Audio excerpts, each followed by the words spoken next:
generic drug repurposing component of this grant. And so that's specifically for things like Ivermectin. That's been in the news quite a bit. It made a lot of news during COVID. Mel Gibson was on Joe Rogan's podcast, and he was talking about people that he was friends with, and they overcame stage 4 cancer. And so, like, that's generic form. I think it costs like 77 cents per pill.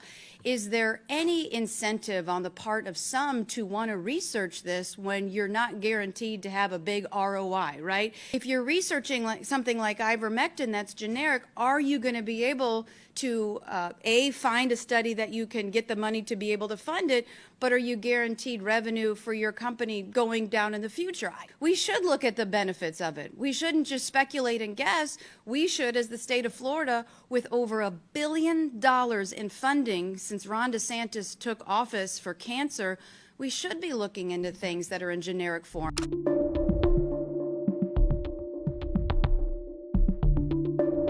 Now we also have the Cancer Innovation Fund. So this was established in 2023 with an initial investment of $20 million. And the philosophy behind that is, yes, we've got these NCI institutions, you have this, you have other opportunities with maybe not as much institutional leverage, but who are seeking to do good things. Some of our smaller startups, some of our rural facilities that may not necessarily get as much dollars flowing there. So the funding for this program is available only to Florida-based research institutions. We've already allocated $80 million to support 95 research projects across the state. And this year's additional funding of $60 million brings the total investment over just a couple-year period to $140 million. And so that's a real significant commitment on behalf of the people of Florida. We want to see partnerships between universities, research institutions, and healthcare facilities throughout Florida. We want to see harnessing all the collective expertise and resources to try to produce really strong outcomes. And we've had a lot of success stories, which I know the First Lady will likely talk about when she gets up here. But for my part, I'm just proud to announce that the Florida Cancer Innovation Fund this week will be accepting applications for this year's first round of funding through the Florida Cancer Innovation Fund. And so that application period will open. We will have $60 million available for the applicants. And of course, brings the total investment to this fund to over $140 million. This cycle's applications will focus on research related to preventative nutrition as well as emerging medical treatment options for cancer patients. This obviously dovetails with some of the health initiatives that we're doing, led by Dr. Ladapo, the First Lady, and Lieutenant Governor Jay Collins.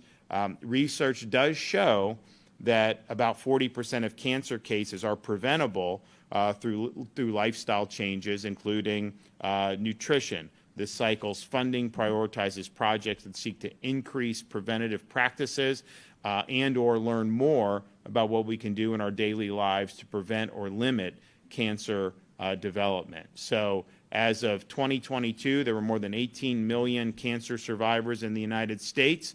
In the next 15 years, that number is expected to grow to 26 million. We need to work hand in hand with all of our partners in Florida so that we lead on cancer research and innovation. This will make difference in people's lives. And, if you think back to where we were decades ago to now, it's been huge progress that's been made. I mean, some of these things that used to be a death sentence, now, if you catch it early enough, you have great prospects. I mean, really good statistics. So that's encouraging, but we got to do more, and that's exactly why we're here today. So those applications will be, that window is open this week, and we want you to be able to use that $60 million and really focus on things that have a high impact potentially in people's lives. Okay, we're going to hear from a lot of our folks that are here today, and I will start with my better half, our great First Lady. Thank you. Well, I'm going to be brutally honest, not one of my favorite things that I like to talk about. Dr. Panetta can attest to that, but I mean, it's just so incredibly important that we continue to do what we've done in the state of Florida to really give hope to a lot of people who are struggling or who have family members who are struggling. I'll talk a little bit about the why for me, because it goes back to a very personal story when I was in the hospital. And I remember I was getting a chemotherapy infusion, which is never enjoyable when you're hooked up to these machines and you're getting these toxic chemicals, and you have a cold cap on your head and you have gloves on your hands to prevent the neuropathy, and you're like literally sitting in an ice cube trying to watch Netflix. But it's really hard to like pay attention when you're going through all of this. And I remember one of my physicians came in and I was trying to just rationalize what in the world was going on. I'm relatively young. I have a 1, 3, and 4-year-old at home. And I'm just wondering, like, how did I get cancer? I had no genetic predisposition. I didn't have any significant family history. And I remember one of my physicians saying to me, "It's sad." And I'm thinking to myself, well, of course it's sad. Like, he goes, no, it's sad, standard American diet. And when you ever have one of those moments where something hits you like a lightning bolt and you're like, because I had thought this whole time I was doing everything right. I mean, I thought I was eating well. I thought I was exercising. But it really started to evolve for me for what is healthy? What does it mean to eat well? What does it mean to have a healthy lifestyle? And I really just kind of dove into this path into two fronts. One of which was through the Cancer Collaborative. So that was kind of the initial foray into all of this. And that started with Cancer Connect. And that was important to me at the time because, one, I wanted to make sure that people were able to access and know where the resources were, because when you get a diagnosis like this, your mind is swirling and you don't know where to go. And so to be able to have a platform to provide an avenue to find meaningful resources, I thought was really important. And then also the stories, because as I was traveling around the state and I was talking to people, you found out you weren't alone, that there's so many people. And there were stories of inspiration, quite frankly, because I met people stage 3, stage 4, stage 2, whatever, who had beat it. And I remember it being very encouraging to me when you meet somebody who's a stage 4, stage 3 cancer survivor and they're like, yeah, I can do it, you can do it too. Man, that puts you in the right mindset to be able to persevere and to fight. And I felt very privileged to be in this position, to be on the receiving end of a lot of that. And I said, man, we need to do more to be able to get that out to people who might not hear that. The other thing was I was just overwhelmed by the amount of letters that I got at the time from so many people across the state that took the time to really write some meaningful things to me. I kept every single one of them. I tried to write every single person back, but I really wanted people to feel the same sentiment that I did when I got those letters. It also led into the Cancer Collaborative that the Better Half talked about. That was a big deal, and that was really those 5 tenets that he mentioned.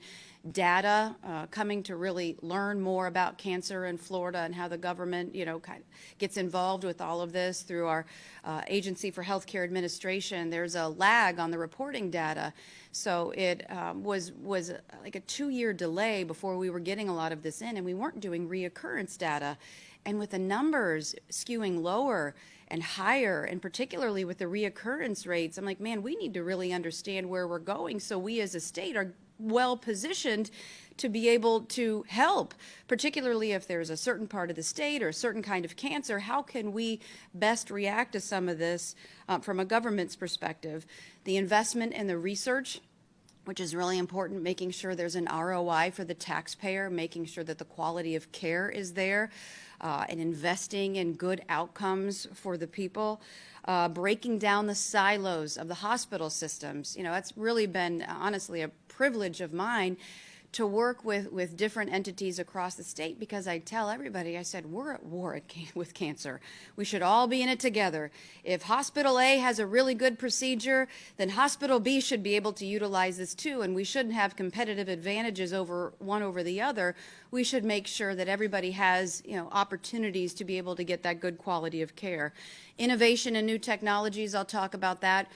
Important that opening up these application processes 3 to 4 times a year instead of waiting for the fiscal year to open up one big application window is important. Again, we're at war with cancer. We don't have time to wait for a fiscal year. We need to get in and do it now and provide avenues for investment that might not get avenues prior to all of this. And then the prevention. So I go back to my sad story with my physician, standard American diet, and really ties into what we're doing with the Florida MAHA Commission. And it goes back to that question, is what is healthy and what is in our foods? Getting off on a little bit of a tangent with MAHA, one of the things that I've really not enjoyed learning about is this practice that they have federally called generally accepted as safe. Basically, it's a loophole for corporations to be able to convene their own panel of experts, deem a substance as generally accepted as safe, and then put it into food without having to give a heads up to the FDA. And I think that there's some problems with that, especially when you're looking at all of these processed foods and you read the ingredients, and half the time, if you just read the ingredients and you didn't know what was in the bag or what you wouldn't even know what it is. So I think we have to take a really hard, long look at what in the world is in our food supply. And I know that we've been working with our federal partners, and I've had personally a conversation with Secretary Kennedy about this. I mean, this is really important that we understand what it means to be healthy and what is in our food. So the idea of trying to live a healthy lifestyle led us with this first round of applications that are going to go out from the $60 million in the Innovation Fund to two main things. One is nutrition and health, to really try to prioritize and incentivize grants and funding for prevention or for treatment, or I should say treatment for people who are battling cancer, how diet and nutrition plays a role in better outcomes and why that is so important. I remember when I got diagnosed, I had this lady, and she would send me all the time these books and letters. She's like, you need to eat broccoli and pineapple. And so, man, I was eating broccoli and pineapple like it was going out of style. I was eating it every day of the week and twice on Sunday. And but the question for me was the why. Why is this so important? Why is food medicine? Why is this helping my body? And I think that's one of the things that we really want to empower people with is, okay, so you're saying this is good. Don't just tell me eat your broccoli. Like my eyes would glaze over if the government came and told me to eat your broccoli, right? But eat your broccoli, and here's why it is so impactful to your health and what it does at a cellular level and how you're giving yourself a better chance. And after all, for me, it's like, I just don't want anybody to go through what I went through. As a mom of a 1-year-old, was not fun. What I put him through, not enjoyable. He's a trooper. And I just think, man, if there's something that we can do, yes, there are pharmaceutical interventions, but to get in front of it, to prevent it, to help have people have better outcomes as a result of diet and nutrition, man, that's really impactful. And it seems so simple that it might be overlooked, but it's so important. So that's one of the components of this first round of grants that are going out. And then the second portion of this, and honestly, I've had so many people come up to me and talk about this, and that is the generic drug repurposing component of this grant. And so that's specifically for things like Ivermectin. So I know that that's been in the news quite a bit. It made a lot of news during COVID. Mel Gibson was on Joe Rogan's podcast, and he was talking about people that he was friends with, and they overcame stage 4 cancer. And so here's like my perspective, and I've talked to the Surgeon General about this. Like, that's generic form. I think it costs like 77 cents per pill. Is there any incentive on the part of some to want to research this when you're not guaranteed to have a big ROI, right? If you have a novel technology or a pharmaceutical and you have that monopoly and that competitive edge, well, then you're probably going to make a lot more money. If you're researching something like ivermectin that's generic, are you going to be able to, find a study that you can get the money to be able to fund it, but are you guaranteed revenue for your company going down in the future?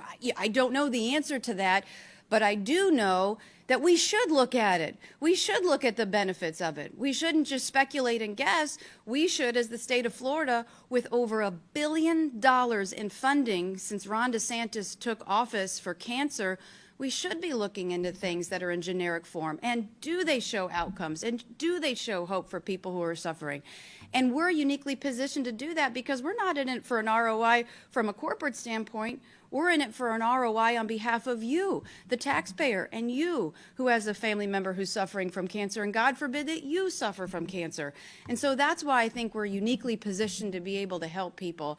And I'm just, honestly, I don't like talking about cancer ever. I told Dr. Panetta on more than one occasion I'd rather sit in my closet and never say the cancer word again. But I am so immensely proud of what this state has done to really step up, to try to provide hope to a lot of people, to invest in meaningful things. It's one thing to appropriate money, but it's another thing to drive outcomes, to hold yourself accountable, and to try to incentivize prevention and better treatment. So very proud of this guy for a lot of reasons, because he put up with me while I was battling cancer, but very proud of what he's done to really stand by me through the fight and to give hope to a lot of people across the state.